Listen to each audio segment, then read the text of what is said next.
Round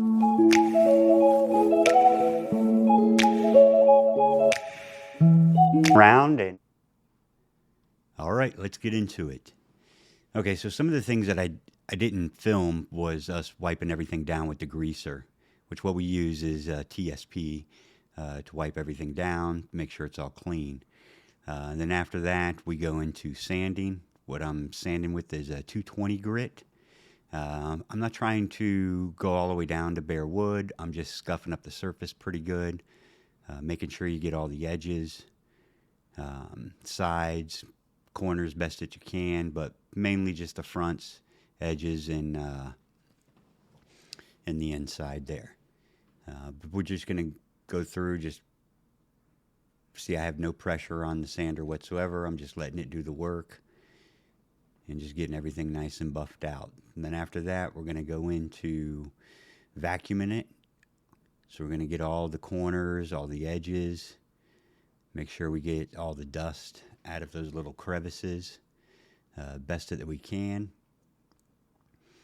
And this part of the process is very important as far as your prep goes, because you definitely want to start off by cleaning them. Then here we're going to take a tack cloth, wipe everything down, get the last remnants of the dust. But you definitely want to make sure you degrease it. Your prep is the most important thing that you're going to do with painting your cabinet doors. So you clean it with degreaser, you sand it, vacuum it, wipe it down with the tack cloth to finish it off. And that way you know that you're going to have a good surface for the primer to adhere to. So here I'm just testing out the gun to make sure I've got the pressure right and the fluid right. Always going to start with the edges and always going to start with the backs of the cabinet doors for spraying. And that goes for primer and finish. Last thing that we want to spray is the faces of the doors. But make sure you get the edges nice and good. And these are gonna get done twice, because when I flip it over, I'm gonna do the edges again. So and then what we're gonna do here is we're gonna start off of the door, and we're gonna finish off of the door, and then we're gonna lap it by 50%. Going through, you always want to make sure that your motion is nice and steady.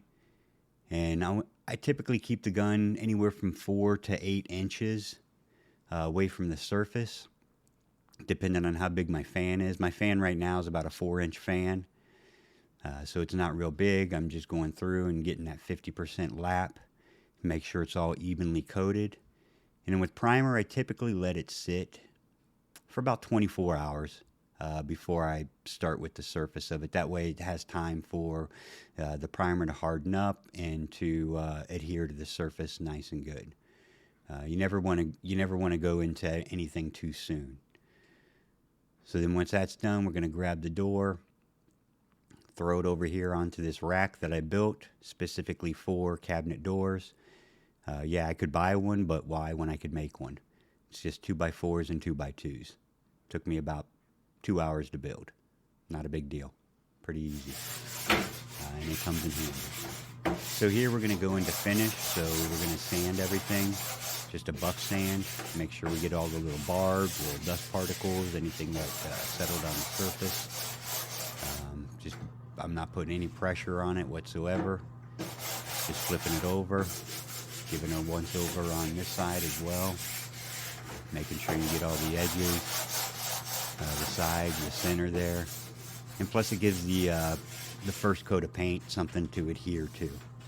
So we're going to grab our tack cloth, wipe it all down, make sure it's nice and clean, get whatever little remnants of dust from our little sanding sponge off, flip it back over, and wipe it all down, give it a good wipe down. And these tack cloths you can get from your box stores or hardware store, and they're reusable, so you can use the same one over again. So here I'm testing the spray again, make sure I have the air set correctly and the fluid set correctly. And here we go. We're going to go with the edges first, obviously starting with the back of the door. Get the edges nice and good. Those are what's going to take the most beating. And then we're going to go with our same process for overlapping. 50%. I'm just putting a light coat for this first coat. I end up putting 3 coats or 2 coats on the back of the doors and 3 coats on the front of the doors. And I increase the fluid every time.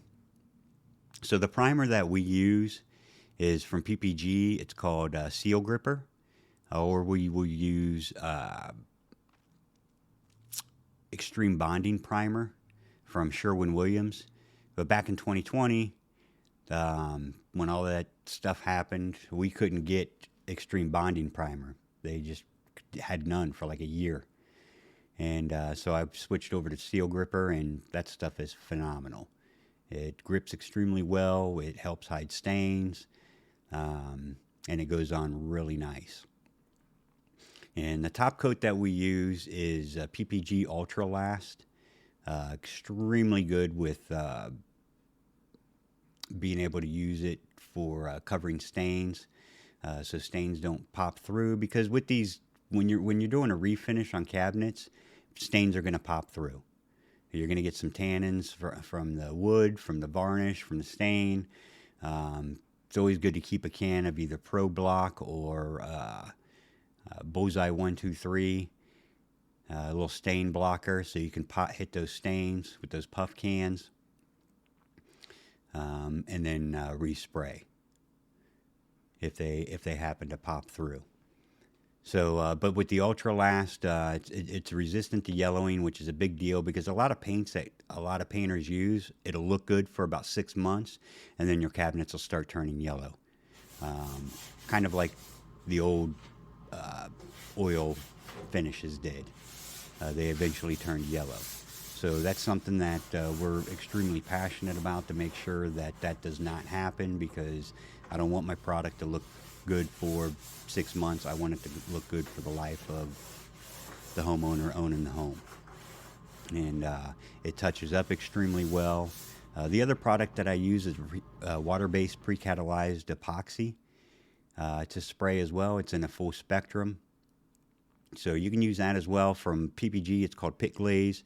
From Sherwin-Williams, it's an industrial product. It's just a water-based pre-catalyzed epoxy. Goes on extremely nice.